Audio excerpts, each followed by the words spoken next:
Hello class 10th students. Now this is the fourth video of previous question paper 2020 class 10th CBSE board. Okay. So now अभी तक हम लोगों ने 1 से लेकर 10 क्वेश्चन के MCQ किए मल्टीपल चॉइस क्वेश्चन किए. अब यहाँ पर मैं 11 से 15 जो आपका फिलिंग इन द ब्लैंक्स आया हुआ था क्वेश्चन पेपर 2020 में सेट 30/1/1 में. Okay. So let us read this question and solve it and what the answer will come. Okay, so let's do it. बहुत carefully देखिएगा. It may be आपका ये question repeat भी हो सकता है इस साल. Okay, so let's do it. So now 11 in figure 1. This is a figure 1. Okay, so this is figure 1. So now मैं इसको थोड़ा नीचे लग दूं क्योंकि मुझे कैलकुलेशन भी करना होगा. ये फिगर है आपका 1 है figure. Okay, so now ABC is a triangle subscribing a circle, means the circle is inside a triangle. The length of BC, it means BC की लेंथ निकालनी है. ओके, सो मैंने ये पार्टीशन किया है. यहाँ हम लोग सॉल्व करेंगे क्वेश्चन को. सो चलिए सॉल्व करते हैं इसको. तो सबसे पहले क्या करेंगे हम 11th का सॉल्यूशन है ये. यहाँ हम लोग सॉल्यूशन करेंगे. सॉल्यूशन होगा ये. देखिए ट्रायंगल. अब यहाँ मैं ट्रायंगल मैंने ये ट्रायंगल अगर बना हुआ है इसको मैं दोबारा बना रही हूँ ताकि इजिली आपको समझ में आ जाए और नीट एंड क्लीन बने. So this is a circle and this is P, this is Q and this is R. तो चलिए स्टार्ट करते हैं. सबसे पहले इन्होंने कहा ये 4 सेंटीमीटर है. ये 4 सेंटीमीटर है तो ये भी 4 सेंटीमीटर होगा क्योंकि हमने पढ़ा है टेंजेंट ऑफ अ सर्किल में tangent from a external point are equal. Tangent from external point are equal. So tangent from external point are equal. It means BP is equal to BQ. It means अगर ये 3 centimetre है तो ये भी 3 centimetre होगा. ठीक है. अब CR कितना आएगा यहाँ पे. ये पूरा दिया हुआ है 11 सेंटीमीटर. 11 सेंटीमीटर ये पूरा दिया हुआ है. तो 11 में से 4 माइनस करेंगे तो ये 7 सेंटीमीटर होगा.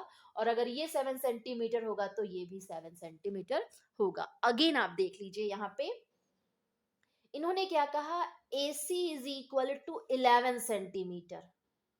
AC is equal to 11 centimetre. और यहाँ पे since AP is equal to AR is equal to 4 centimetre tangent from external point.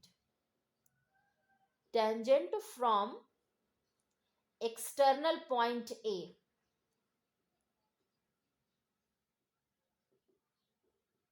External point A. कोई प्रॉब्लम. टेंजेंट यानी A एक एक्सटर्नल पॉइंट है. यहां से 2 टेंजेंट ड्रॉ होंगे जो टच कर रहा है सर्किल को. AP और AR दोनों क्या होते हैं. इक्वल होते हैं. अगर ये क्या हो गया 4 सेंटीमीटर. अब देखिए CR क्या होगा. AC माइनस AR होगा. AC माइनस CR क्या होगा. AC minus CR. It means 11 minus 4 is equal to 7 centimetre. ठीक है. अब CR is equal to CQ होगा 7 centimetre. Again tangent from external point from C. Tangent from C देख लीजिए. C से Q पे आया और C से R पे आया तो 7 7 हो गया. अब BP is equal to BQ is equal to 3 centimetre. Again tangent from B. Tangent from B. B से टेंजेंट देख लीजिए. बी से टेंजेंट इधर होगा. बी से टेंजेंट इधर होगा. सी से टेंजेंट आर पे होगा. सी से टेंजेंट क्यू पे होगा. अब मुझे बीसी निकालना है तो बीसी क्या होगा हमारा. बीसी होगा मेरा B Q plus C Q. तो बी क्यू हो गया 3 और सी क्यू हो गया 7. तो दिस इज 10 सेंटीमीटर. 10 सेंटीमीटर. तो ये हो गया 10 सेंटीमीटर. ओके, ये हो गया मेरा 10 सेंटीमीटर. ओके, कोई problem. Okay, so now next मैं फिर से बता दे रही हूँ, आपको समझा दे रही हूँ। ए से पी अगर 4 है तो ए से आर भी होगा, क्योंकि एक्सटर्नल पॉइंट से दो टैंजेंट ड्रॉ होते हैं और दोनों इक्वल होते हैं, तो अगर ये 4 होगा तो ये भी 4 होगा। और पूरा ए से लेके सी तक 11 दिया है, तो 4 को अगर माइनस करेंगे तो ये मेरा 7 आएगा। ये 7 है तो ये भी 7 होगा। ये 3 है तो ये 3 होगा, और 7 + 3 10, तो 10 सेंटीमीटर आपका आंसर आएगा। Okay, so question number 12, question number 12, question number 12 में क्या कहा कि ए बी सी और P Q R that is congruent since triangle ABC is congruent to triangle PQR, sorry not congruent, this is similar. Okay अगर similar है तो हमें पता है कि अगर दो ट्रायंगल सिमिलर होते हैं तो इनके साइड का रेशियो बराबर होता है। सो ए बी, ओके नहीं, साइड के रेशियो बराबर होते हैं वो अलग मैटर है। इन्होंने क्या कहा, अगर दो ट्रायंगल सिमिलर हैं तो उनके एरिया का रेशियो, थ्योरम याद करिए ट्रायंगल में, if the two triangles are similar, their ratio of their areas are are the ratio of square of their sides. उनके साइड के स्क्वायर के रेशियो के बराबर होता है। ये हम लोग ने थ्योरम पढ़ चुके हैं कि अगर दो ट्रायंगल एक दूसरे के सिमिलर है तो पहले ट्रायंगल का एरिया और दूसरे ट्रायंगल के एरिया का रेशियो उनके साइड के रेशियो के स्क्वायर के बराबर होता है। ओके, उनके साइड के रेशियो के बराबर होता है। तो ये मेरा है आपका 1/3 का स्क्वायर, तो मेरा आया 1/9, इट मीन्स 1:9। सो कितना आएगा 1/9, या इसको हम ये भी लिख सकते हैं 1:9। ओके, 1 का स्क्वायर तो 1 ही होता है, 3 का स्क्वायर 9 हो गया। Okay, so 13।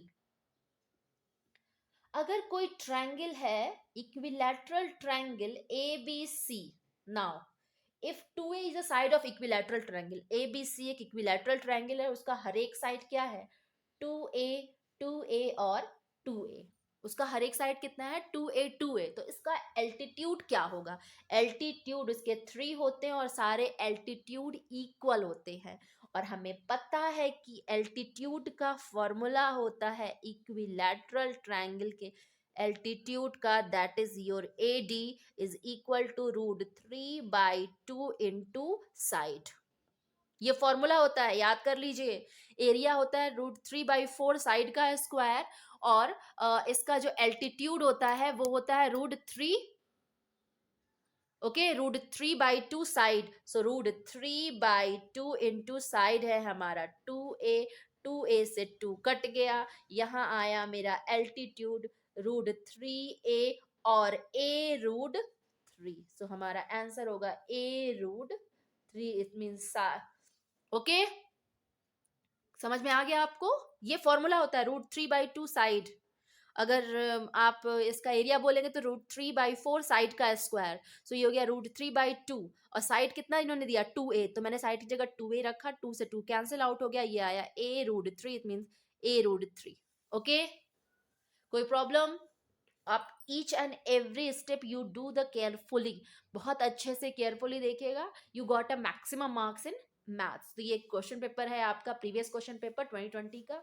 इसके बाद हम लोग करेंगे 14 और 15, तो मेरा ये filling in the blanks complete हो जाएगा। 20 मार्क्स के 1 मार्क्स के क्वेश्चन आते हैं, 10 MCQ आए थे, अब आपका पैटर्न चेंज हुआ है। 10 मार्क्स के आपके MCQ थे, फिलिंग इन द ब्लैंक्स जो है आपका 5 मार्क्स के। अब इसके बाद शॉर्ट क्वेश्चन आएंगे, वो भी 1 मार्क्स के आएंगे। सो उसको हम लोग करेंगे किसमें 16 से लेकर 16, 17, 18, 19, 25 क्वेश्चन। ओके, सो पहले इसको कंप्लीट कर लेते हैं फिलिंग द ब्लैंक्स को। Next video we will do the question number 14 and 15। Thank you.